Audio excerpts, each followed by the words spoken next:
Hello everyone, good morning, আসসালামু আলাইকুম। Welcome to my channel. আশা করি তোমরা সকলেই ভালো আছো। আমি তোমাদের দয়ায় ভালো আছি। আজকে তোমাদের সঙ্গে আমি শেয়ার করবো আমার সারাদিনের যে কাজকর্ম। তাই আমার গ্রামে সাধারণভাবে যে জীবনযাপন করি, কীরকম কাজ করে কী করি, সব কিছু তোমাদের সঙ্গে শেয়ার করব। সকালে উঠে আমরা সবাই ফ্রেশ হই, হাত মুখ দিয়ে ফ্রেশ হয়ে সকালে ঘর ঝাড় দিই। আমার ঘর ঠর সব ঝাড় দিয়ে গ্রামাঞ্চলে অনেক কাজ করতে হয়। অনেক ধরনের কাজ আছে, গরু থাকে, ছাগল থাকে, হাঁস মুরগি থাকে। সব ধরনের কাজের ফাঁকে ফাঁকে মোবাইলে ভিডিও করতে হয়। তাই তোমাদের সঙ্গে আজকে ভাবলাম আমার কাজগুলো তোমাদের সঙ্গে শেয়ার করি। সকালে সে উঠে ঘর ঝাড় দিয়ে ঘরটা ভাবলাম এই একসাথে মুছে পরিষ্কার করে যাই। তাই মুছে সুন্দর করে পরিষ্কার করে যাচ্ছি।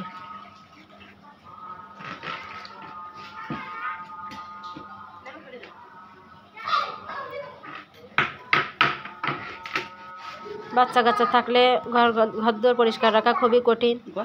তারপরে কোলে ছোটো বাচ্চা রয়েছে, সেই ফাঁকে ফাঁকে যতটুকু পারি পরিষ্কার পরিচ্ছন্ন রাখার চেষ্টা করি। পরিষ্কার করে সেই ফাঁকে আবার একটু তোমাদের সঙ্গে ভিডিও করে সব কিছু আমার জীবনে সব কিছু শেয়ার করতে চাই। এই দেখো আমার মেয়ে চলে এসেছে। ও সব সময় কাজে ডিস্টার্ব করবে। এবার সকালে ঘর পরিষ্কার করা হয়ে গেলে ভাত উঠিয়ে দিয়ে চুলোয় রান্না করতে গেলে আবার জাল ধরিয়ে দিয়ে এবার গেলাম এটো থালা বাসন মাজতে।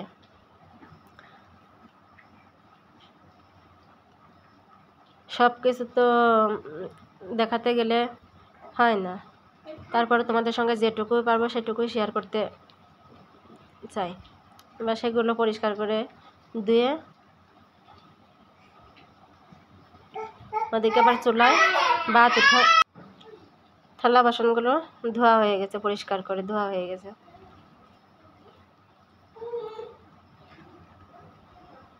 এবার আবার যাবো রান্না করতে। রান্নাঘরে যেয়ে এবার আজকে একটু সকালে গরুর মাংস রান্না করবো, সেটাও তোমাদের সঙ্গে একটু শেয়ার করি। আমাদের গ্রামাঞ্চলে গরুর মাংস রান্না করতে গেলে প্রথমে একটা চুলাতে একটা কড়াই দিয়ে তাতে মাংসগুলো ধুয়ে উঠিয়ে দেব। তারপর এতে সব রকমের মশলা, যেমন জিরার গুঁড়ো, হলুদের গুঁড়ো, ধনিয়া গুঁড়ো, লবণ সব কিছু পরিমাণ মতো দিয়ে তেল দিব। এবার এতে পেঁয়াজ বাটা, আদা বাটা, রসুন বাটা সব কিছু এর ভিতরে দিয়ে দেব। লঙ্কার গুঁড়ো দিতে মনে ছিল না, পরে দিলাম। এবার এটাকে সুন্দরভাবে খুন্তি দিয়ে নাড়িয়ে চাড়িয়ে করে নেব।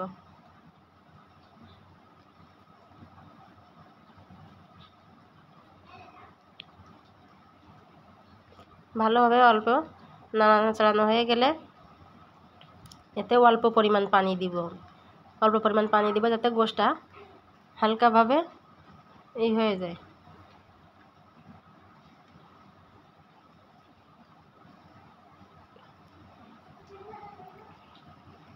এবার ওই পানি এতে গরুর মাংসে অনেক পানি হয়। এবার এই পানিটুকু শুকায় গেলে এতে ভালো করে ভাজি কষানো হয়ে যাবে। এটা কষাতেই থাকবো।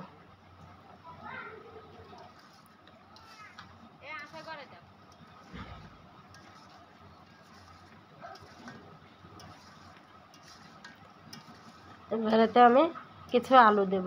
ভাজি কষানো হয়ে গেলে আলুগুলোর ভিতরে দিয়ে এবার কষাতে থাকবো।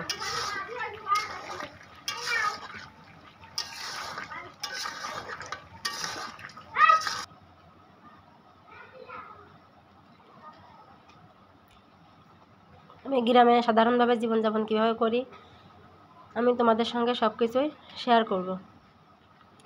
আর সেগুলো দেখতে তোমরা আমার চ্যানেলটিকে সাবস্ক্রাইব করে রাখবে, আর বেশি বেশি করে লাইক কমেন্ট করবে।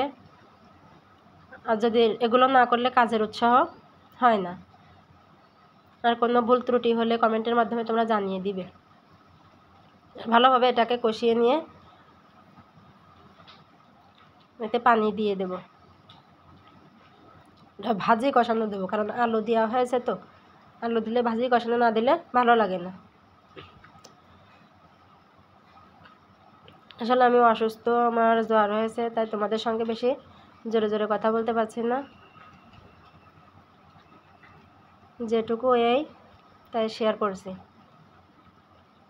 প্লিজ কোনো ভুল হলে কমেন্টের মাধ্যমে জানিয়ে দিয়ে। এবার এতে পরিমাণ মতো পানি দিয়ে দেব।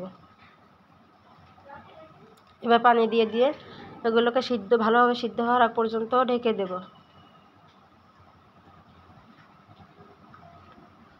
হয়ে গেছে আমার মাংস রান্না, ঝোল কমে আসলে হয়ে গেছে আমার মাংস রান্না। এবার আমরা সবাই এটাকে খাবো। এই যে আমরা এখন সকালে নাস্তা খাবো। আরও নাস্তা করেছি আমরা, সিমাই, নুডলস, বেগুন রান্না করেছি, সেগুলো তোমাদের সঙ্গে শেয়ার করবো। তোমরা ভালো থাকো।